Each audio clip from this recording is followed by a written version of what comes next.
अस्सलाम वालेकुम। I am Samra Shaheen. हम लोगों ने स्टार्ट किया हुआ है किंगडम एनिमेलिया। किंगडम एनिमेलिया में जो लास्ट टाइम हमने फाइलम डिस्कस किया वो है फाइलम आर्थ्रोपोडा। फाइलम आर्थ्रोपोडा में हमने डिस्कस किया कि फाइलम आर्थ्रोपोडा में कुछ करेक्टरिस्टिक्स होती हैं जिनकी बुनियाद पे हम उन्हें कहते हैं कि आर्थ्रोपोडा।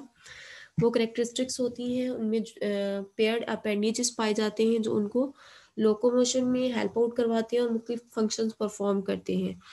उसके अलावा हमने इंपॉर्टेंस देखी, हार्मफुल इफेक्ट देखे आर्थ्रोपोडा के, आर्थ्रोपोड किस तरह हार्मफुल है, किस तरह यूजफुल है, उनको हमने डिटेल से डिस्कस किया। जो नेक्स्ट हमारा फाइलम है वो है फाइलम मुलस्का। फाइलम मुलस्का, जैसे हर किंगडम को हम उसके नेम के मीनिंग देख रहे हैं। आर्थ्रोपोडा का हमने कहा था जॉइंट अपेंडिजेस होंगे, इसी तरह नीमाटोडा का कहा था कि पॉइंटेड एंड होंगे, और उसके अलावा एनालिटा का हमने कहा था कि उसमें क्या होंगी, रिंग्स पाई जाती हैं, उनकी बॉडी मेटामेरिकली डिवाइडेड होती है। इसके अलावा मुलस्का का मीनिंग अगर हम देखते हैं तो मुलस्का भी सॉफ्ट बॉडीड वर्म्स को बोलते हैं जिनके ऊपर हार्ड शेल मौजूद होगा, उनको मुलस्का का नाम देते हैं। इनके जनरल अगर कैरेक्टरिस्टिक्स देखते हैं तो मुलस्का मीन सॉफ्ट बॉडीड, ये बहुत सॉफ्ट होते हैं। इनके ऊपर क्या है, एक प्रोटेक्टिव कवरिंग होगी, एक्सोस्केलेटन होगा इनमें। उन इनमें शेल पाया जाएगा, हार्ड शेल पाया जाता है, जैसे कि गार्डन स्नेल में हम अक्सर देखते हैं शेल मौजूद होता है, उसके अंदर सॉफ्ट बॉडीड वर्म सेफ होता है। ये अक्सर गार्डन स्नेल गार्डन में मौजूद होते हैं, ये चल रहे होते हैं, अगर आप उसके ऊपर फिंगर लगाते हो तो ये अपनी टेंटिकल्स और माउथ को अपने शेल के अंदर ले जाते हैं ताकि इसको कोई नुकसान ना पहुंचाए। फिर से ये दोबारा अपना सर बाहर निकालते हैं और चलना स्टार्ट कर देते हैं माउथ को बाहर निकाल के। अब इसके मुख्तलिफ पार्ट्स दिखाए गए हैं, इसमें गिल्स हैं, इसमें एनस है, इसमें मेंटल पाई जाती है, शेल के नीचे एक कैविटी जिसको मेंटल बोलते हैं, इसमें सिलोम पाई जाती है, इसमें इंटेस्टाइन है, गुनेट्स मौजूद है, इसके अलावा इसके ऊपर हार्ड शेल है, डाइजेस्टिव ग्लैंड्स पाए जाते हैं, स्टमक है, फुट है, heart, visceral muscles, top, nerve cord, radula. अब रेड्यूला इसमें स्पेशलाइज स्ट्रक्चर है जो बाकियों में नहीं होता। रेड्यूला क्या है, रेस्पिंग टंग लाइक स्ट्रक्चर है, जुबान जैसा स्ट्रक्चर है, और ये रेस्पिंग है, खुरचने वाला। क्या करती है, इसकी टंग ऐसी बनी हुई होती है जो कि मुख्तलिफ एनिमल्स की स्किन को और प्लांट्स की स्किन को स्क्रैप करती हैं। उसके अलावा इनमें माउथ पाया जाता है। इनका जो लिटरली मीनिंग है वो है सॉफ्ट बॉडीड ऑर्गेनिज्म। इनमें ऑलमोस्ट 50,000 स्पीशीज पाई जाती हैं फाइलम मोलस्का की।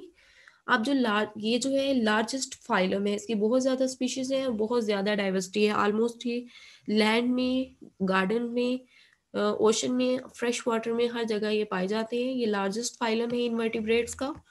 इनमें जेंट स्क्विड जो है वो लार्जेस्ट एनिमल है। जो लार्जेस्ट एनिमल्स का अगर हम काउंटिंग करते हैं तो लार्जेस्ट एनिमल में जेंट स्क्विड फाइलम मोलस्का से बिलोंग करता है, और फाइलम मोलस्का से ये बिलोंग करता है। तो ये क्या है, ये ग्रेट मोलस्कस भी पाए जाते हैं।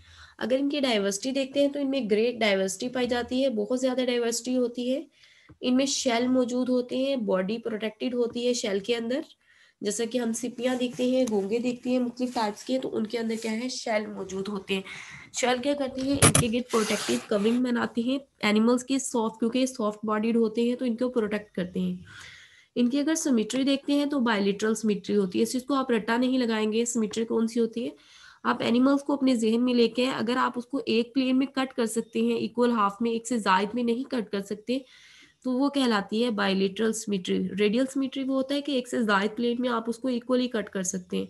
एक प्लेन में करेंगे तब भी इक्वल होंगे, दो में करेंगे तो तब भी इक्वल पीस प्रोड्यूस होंगे, इसको बायलेटरल सिमेट्री बोलते हैं। जैसे कि अगर इस गार्डन स्नेल को हमने कट करना हो तो हम इसको वर्टिकली कट नहीं कर सकते, वर्टिकली करेंगे तो माउथ एक साइड पे आ जाएगा, फुट दूसरी साइड पे। हमें इस तरह कट करना है कि दोनों जो है वो पीसेस इक्वल हो, दोनों में इक्वल पोर्शन जाए हर ऑर्गन का। तो हम क्या करेंगे, इसको वर्टिकली कट करेंगे, ये दोनों जो एंटीना है इनके दरमियान से इसको कट करेंगे तो दोनों साइड्स पे इक्वल पार्ट जाएंगे।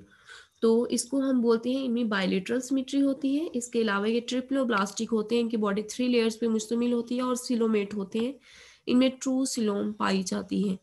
अगर हैबिटेट देखते हैं तो इनका हैबिटेट मुख्तलिफ होता है, कुछ फ्रेश वाटर में रहते हैं, कुछ मैरीन में रहते हैं, और इसके अलावा कुछ खुश्की पे भी रहते हैं, लेकिन ज़्यादातर क्या है, मोस्टली एक्वेटिक होते हैं, ज़्यादातर पानी में रहते हैं। इनकी क्या है, अनसेगमेंटेड है ये, इनकी बॉडी सेगमेंटेड नहीं होती, जैसे कि आर्थ्रोपोडा और फाइलम एनालिडा में हमने बोला था कि बॉडी एनिमल की सेगमेंटेड होती है, जबकि मोलस्का में ये सॉफ्ट बॉडीड वर्म्स तो ज़रूर होंगे, लेकिन इनकी बॉडी सेगमेंट्स में डिवाइड नहीं होती। तो ये अनसेगमेंटेड होती हैं, इनमें फुट मौजूद होते हैं, डोर्सल विज़ुअल मास और इंटरनल ऑर्गन्स मौजूद होते हैं। क्या है, इनकी बायलेटरल सिमेट्री है, इनमें फुट मौजूद है, इनमें इनकी बॉडी सेगमेंटेड नहीं है।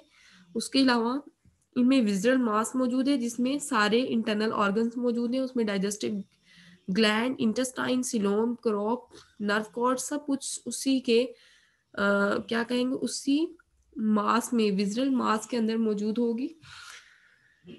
उसके बाद है गिल्स। गिल्स जो है वो इनके क्या है, यहाँ पे अगर आप गिल्स देखें, ये हैं गिल्स गार्डन स्नेल के। यहाँ पे क्या लिखा हुआ है, space between shell and mantle cavity contain gill which use for respiration. वो रेस्पिरेशन के लिए यूज होते हैं गिल्स, जैसे सबको पता है। तो गिल्स कहाँ पे होंगे, इस मेंटल कैविटी और शेल्स के दरमियान में गिल्स मौजूद होते हैं। मेंटल कैविटी और शेल के अंदर गिल्स मौजूद हैं, जो कि रेस्पिरेशन का रोल प्ले करते हैं, जैसा ये लाइट ऑरेंज कलर में आपको गिल्स नजर आ रहे हैं। उसके बाद रेड्यूला। रेड्यूला की डेफिनेशन बहुत इंपॉर्टेंट है, ये कैरेक्टरिस्टिक्स है इसकी, मेन कैरेक्टरिस्टिक्स।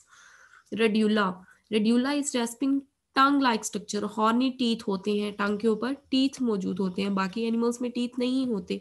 अगर हम कार्निवोर्स की बात करते हैं तो उसमें भी टीथ लाइक स्ट्रक्चर होगा, लेकिन उतनी हॉर्नी नहीं होती जितनी रेड्यूला में होती है, ये मोलस्कस में होगी। तो radula is tongue like structure with horny teeth.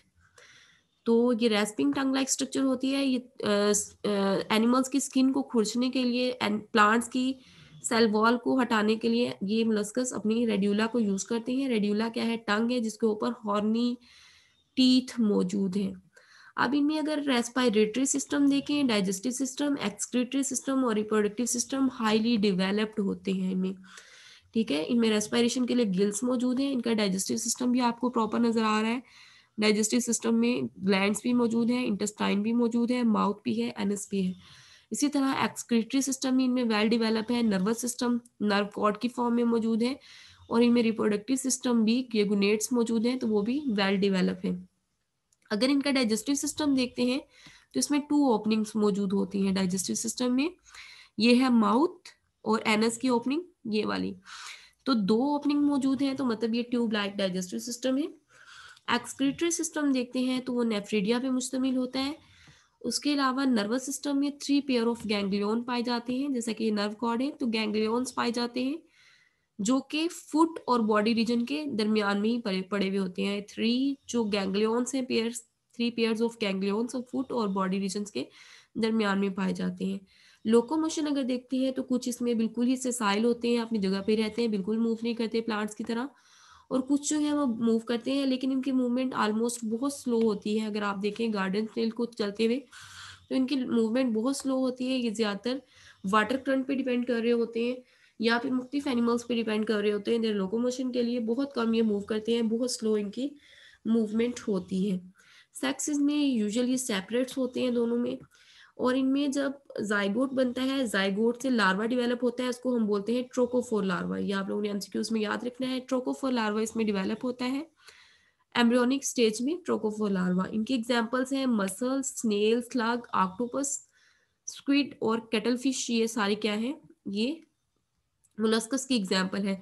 तो अक्सर एमसीक्यूज में आ जाता है slug is example of annelid molluscs, arthropod तो आप लोगों ने याद रखना है मोलस्कस। इसके अलावा कटल फिश, इस दफा पीपीएससी के जोलॉजी पेपर में ये आया हुआ था। Cuttle fish is a example of dash molluscs, arthropod, vertebrate, chordate. तो आप बताएंगे cuttle fish is a example of molluscs. उसके अलावा अगर इनकी क्लासिफिकेशन देखते हैं, 3 मेजर क्लासेस हैं, गैस्ट्रोपोडा, बाइवेल्विया और सिफेलोपोडा। ये आप लोगों ने इनको मजीद डिटेल से नहीं करना, सिर्फ इनके नेम याद रखने हैं, क्लासिफिकेशन सिलेबस में ऐड नहीं है। उसके अलावा इनकी इकोनॉमिक इंपॉर्टेंस ऑफ मोलस्कस देखते हैं, क्या इंपॉर्टेंस है फाइलम मोलस्कस की। तो फाइलम मोलस्कस वेरी जो है वो हार्मफुल है, यूजफुल भी है लेकिन हार्मफुल है। हार्मफुल इफेक्ट्स अगर हम देखते हैं तो ये ज़्यादातर वुड को डैमेज करते हैं, प्लांट्स को डैमेज करते हैं, वुड को कैसे डैमेज करते हैं? शिपवर्म, एक मोलस्कस है जिसका नाम है शिपवर्म या जिसका साइंटिफिक नेम है टेरिडुआ। टेरिडुआ क्या करता है? वुड को डैमेज कर देता है। ज़्यादातर शिप जो बहरी जहाज हैं, समुद्र में या दरियाओं में जो बहरी जहाज मौजूद होते हैं, टेरिडुआ वहां पे जाके उसके अंदर पोर्स बना देती हैं, उसके वुड पार्ट को डैमेज कर देते हैं। तो उसकी जो वुडन पार्ट जब जब डैमेज होता है तो वो शीप प्रॉपर तरीके से वर्क नहीं कर पाती। ये डायग्राम दिखाई गई है, ये टेरिडुआ है। टेरिडुआ या शीप फॉर्म, इसने उसकी पूरी की पूरी लकड़ी को खराब किया हुआ है। उसके बाद इंजूरियस टू प्लांट, ये क्या होते हैं? नुकसानदा होते हैं पौधों के लिए। ये दिखाया गया है स्लग। स्लग क्या है? जब प्लांट्स के ऊपर मूव करता है तो प्लांट्स के अंदर पोर्स बना देता है लीफ पे, जिससे प्लांट विल्ट हो जाते हैं, ड्राई हो जाते हैं। अब जो स्लग है वो injurious to plant, not only eat the leave but also root and stem of the plant. ये पत्तों के ऊपर रहेगा, पत्तों को नुकसान पहुंचाएगा। उसके बाद ना सिर्फ ये लीव्स के ऊपर रहते हैं बल्कि ये रूट्स को भी कट कर देते हैं और स्टेम को भी कट करते हैं, जिससे प्लांट के ड्राई और डैमेज होने का खतरा होता है। उसके बाद है बेनिफिशियल एस्पेक्ट्स इसके। फायदे कौन कौन से होते हैं मोलस्कस के? ये डायग्राम्स आपको नजर आ रही हैं। इसको first of all ornamental purpose के लिए यूज करते हैं, क्योंकि ये हार्ड शेल होता है, कैल्शियम कार्बोनेट से मिलकर बनता है, डिकम्पोज भी नहीं होता।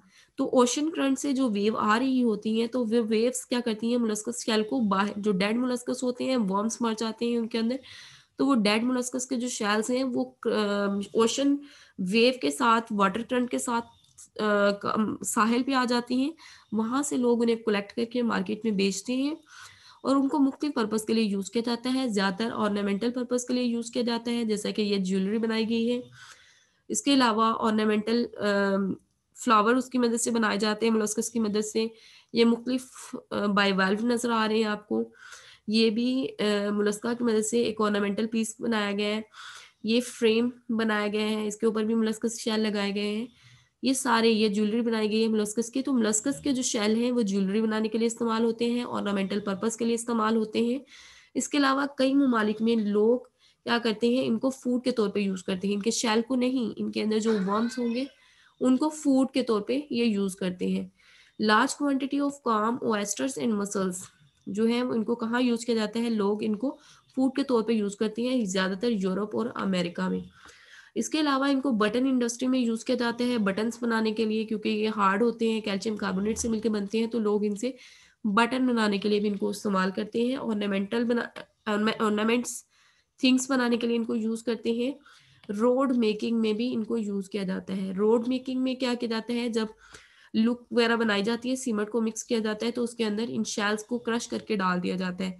क्योंकि इनके अंदर कैल्शियम कार्बोनेट होती है तो वो रोड ज़्यादा पायदार होते हैं, ज़्यादा लंबे अरसे तक वो मेंटेन रहते हैं। तो ज़्यादा जो डेवलप्ड कंट्रीज़ है इसके अलावा उसकी ब्यूटी में इज़ाफ़ा करते हैं।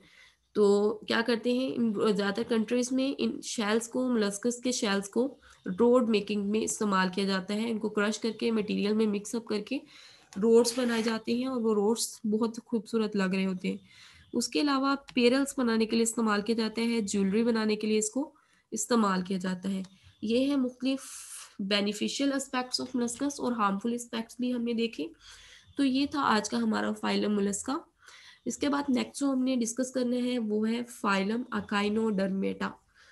उम्मीद है कि समझ आई होगी। Thank you. अल्लाह हाफिज़।